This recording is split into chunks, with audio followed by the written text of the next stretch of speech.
Goeiedag. Wat 'n wonderlike voorreg om weer met jou te praat oor seisoene. En ons het verlede week gaan kyk na die brief wat aan die gemeente van Laodicense in Openbaring 3 geskryf is, waar die Here die engel opdrag gegee het om vir die leier van die gemeente te sê dat hy is bekommerd oor hulle geestelike lewe. En ek dink dit is baie belangrik dat ons sal kennis neem van wat die Here vir hulle sê. En ek lees dit vir jou in Openbaring, 3 hoofstuk vanaf vers 14, hierdie woorde, hy sê, en skryf aan die engel van die gemeente van Laodicense. Dit sê die Amen, dit klink soos Jesus, die getroue en die waaragtige getuie, die begin van die skepping van God. Ek ken jou werke. Wie ken hulle werke? Die Amen, die getroue en waaragtige getuie, die begin van die skepping van God. Hy sê dat jou werke, dat dit nie koud is, en ook nie warm nie. Was jy tog maar koud of warm? Maar nou, omdat jy lou is, en nie koud of warm nie, sal ek jou uit my mond spieg. Dis baie duidelik dat in hierdie gedeelte verwys die Here na hierdie gemeente se geestelike toestand en die seisoen waarin mense hulle kan bevind. Dis 'n koue seisoen, dis 'n lou seisoen of dis warm. En as ons hierdie brief lees en ons kyk na die woorde wat hier gebruik word, dan blyk dit dat die Here wil vir hierdie gemeente sê, daar's 2 seisoene wat hy sou verkies dat mense daarin sal beweeg. Die eerste een is koud. Nou dit klink vir jou vreemd, maar ek gaan dit nou vir jou verduidelik. En die ander een is warm. Jy sien dat die Laodicense was 'n plek waar daar fabrieke was, klerefabrieke en oogsalfabrieke. En in hierdie fabrieke het hulle water gebruik. Nou koue water kon jy gebruik het en warm water kan jy gebruik, maar jy kan nie lou water gebruik nie. In my en jou geval is dit ook so. As dit water koud is, kan jy hom drink. As hy warm is, kan jy hom gebruik om iets te maak, om te drink of om te eet of om jou te was. Maar die Here kom en hy sê, lou is onaanvaarbaar. Trouwens, daar's 'n kras vertaling wat sê hy word eintlik naar, want hy spoeg hulle uit sy mond uit.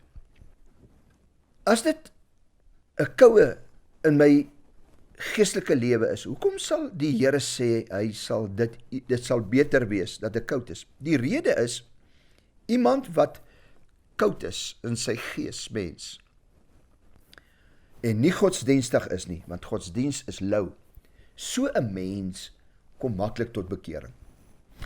Wanneer iemand lou is, dan kom hulle nie sommer tot bekering nie. Ek onthou toe ek 'n student was, het ons straatwerk gedoen, is deel van ons prakties, en dan kom ons by mense se huise en ons klop ons aan, en dan vra ons hulle na hulle geestelike lewe, en dan sal 'n persoon kom en sê, ek het my kerk, ek is eintlik 'n goeie mens, ek is nie 'n slegte mens nie, en dan probeer ons by hulle uitvind of hulle weergebore is, of hulle Jesus sal aangeneem het as hulle verlosser. Dan loop hulle draai om en sê, nee man, ek lees my Bybel en ek bid en ek doen goed aan mense.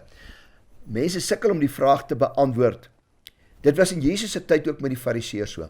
Die fariseërs was godsdienstig. En dis die fariseërs wat gesê het, kruisig hom, maak hom dood. Hy het hulle verhinder om met hulle godsdiens aan te gaan. Want godsdiens maak dat jy lou word, en dan sê Jesus, ek sal jou uit my mond uitspieg. Ek lees in die Bybel van baie mense wat koud was. Ek lees die gelykenis wat Jesus vertel oor mense wat hulle self regverdig in die evangelie van Lukas, die 18e hoofstuk, van 'n fariseer wat gestaan het om te bid en sê, Here, dankie dat ek nie soos ander mense is nie, ek is nie oorspelig nie, ek is nie soos hierdie tollenaar wat hier langs my staan en bid nie, ek is 'n goeie mens. Die tollenaar het ver weg gestaan en hy was eintlik hierdie koue ou en hy het sy oë opgeslaan en eintlik gesê, ag Here, wees my arme sondaar genadig. En in die gelykenis sê Jesus, die ou wat koud was, maar kom hulp soek het, dis die een wat regverdig weggestap het. En as jy die Bybel sal lees, sien jy baie hierdie gevalle. Saggeus was ook 'n tollenaar en hy was nie godsdienstig in die oë van die godsdienstiges nie. En hy soek na Jesus en hy vind die Here Jesus. Die besetene van Gadara, hy was net koud, hy het geen godsdienst gehad nie. En toe Jesus op sy pad kom en 'n pad met hom kruis, toe vind hy Jesus en hy verander en sy lewe word in hierdie geestelike van koud na warm skuif hy. Ag, en soos daar die persoon wat langs Jesus aan die kruis gehang het, wat erken dat hy's verlore, en hy vra vir Jesus, dink aan my. Jy sien, die belangrikste ding wat ek en jy moet besef, as ek van koud na warm wil beweeg, is daar 4 dinge.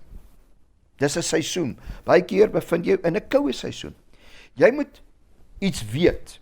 Jy moet weet dat jy verlore is. Of jy moet besef, jy is sonder die Here Jesus in jou lewe.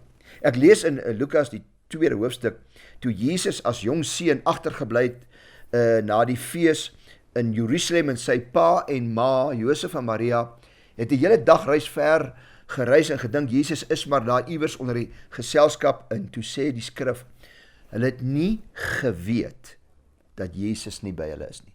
Hulle het dit nie geweet nie.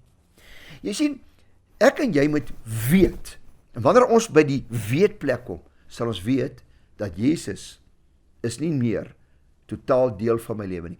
Ek en jy sal moet besef, ek is nie so warm soos wat ek behoort te wees nie. Dat ek koue in my verhouding met Christus ingetree. As jy dit weet, is jy op 'n goeie plek, want dan is jy eintlik, kan jy beweeg van koud na warm. Kom ek lees vir jou. Die Here sê hierdie woorde vir ons in Romeine 3:23. Hy sê, ons het immers almal gesondig. Ons almal het God beroof van die eer wat hom toekom. Die Nuwe Lewende Vertaling. Ou vertaling sê, dit ontbreek ons aan die heerlikheid van God. Hier is eintlik wat hy sê, as jy dit kan besef, dat jy gesondig het, en dat jy God beroof van die heerlikheid, dan is jy op 'n goeie plek. En dan moet jy nog iets weet. Dis die volgende vers. Maar nou spreek God ons in sy genade vry op grond van die verlossing wat Christus Jesus vir ons verkry het. En dit sonder enige verdienste van ons kant af.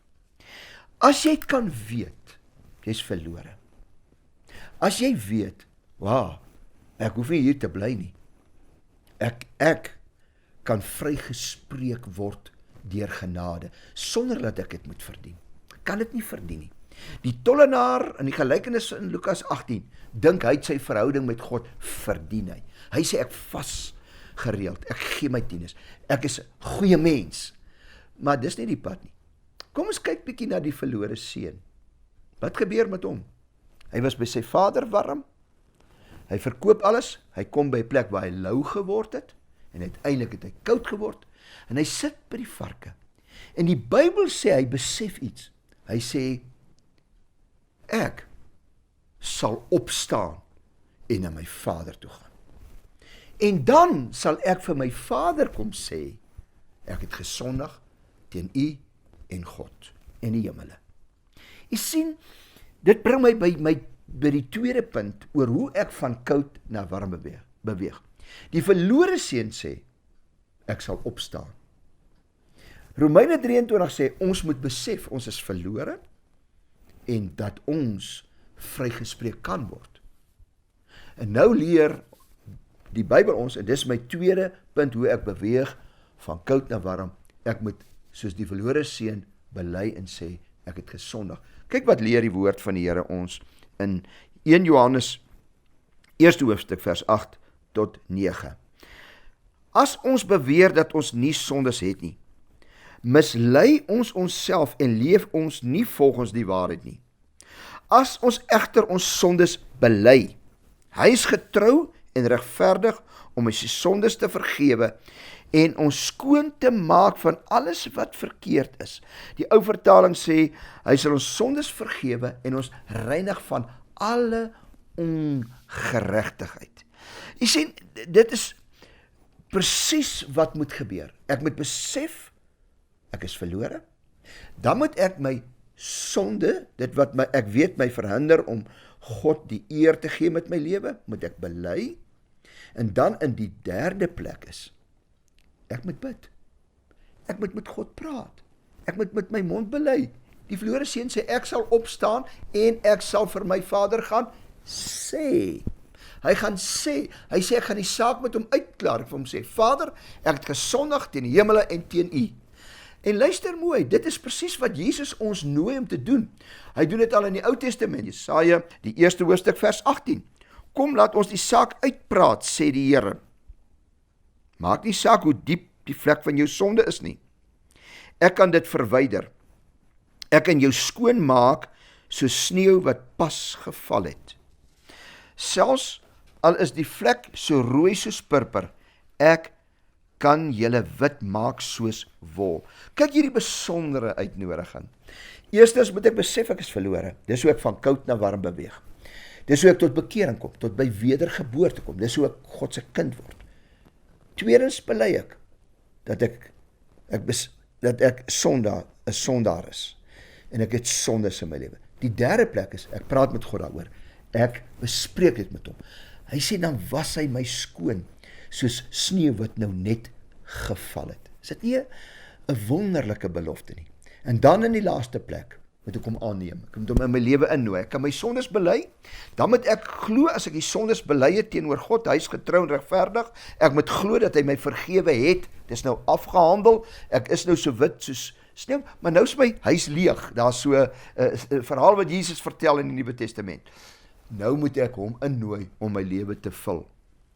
Ek lees dit vir jou in die Evangelie van Johannes, die 1ste hoofstuk, vers 11 tot 12. Hy het na sy eiendom toegekom. Tog het sy eie mense hom nie aanvaar nie. Hoekom nie? Want hulle was godsdienstig. Hulle was lou. Hulle het nie in hom belang gestel nie. Maar aan almal wat hom aanvaar het of aangeneem het, die wat in sy naam glo, het hy die reg of die mag gegee om kinders van God te word. Is dit nie 'n eenvoudige beginsel nie? Ek moet besef, ek is verlore, ek moet weet, ek moet tweedens my sondes bely, ek moet die saak met die Here uitmaak, en dan was hy my skoon met sy bloed. Hy is 'n getroue en regverdige God. En dan nooi ek hom in, dan vul hy my totale lewe. Kom ons bid saam.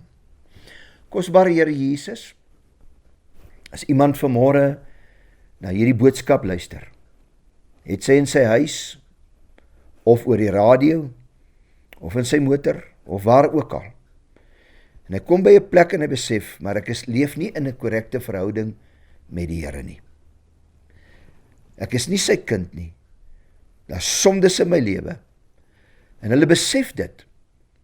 En ons kan dit bely. En ek daag jou uit, as jy na hierdie woord luister vanmôre in hierdie gebed. Sê vir die Here, Here, ek wil die saak kom uitmaak. Was my skoon soos wol, of soos sneeu wat nou vars geval het. Maak my skoon, Here. En dan in die laaste plek, Here, ek maak my lewe vir U oop. Ek maak my geesmens oop. My totale bestaan. Ek nooi U in as my verlosser. Dankie, Here, dat U my nou neem en my U kind maak. Amen.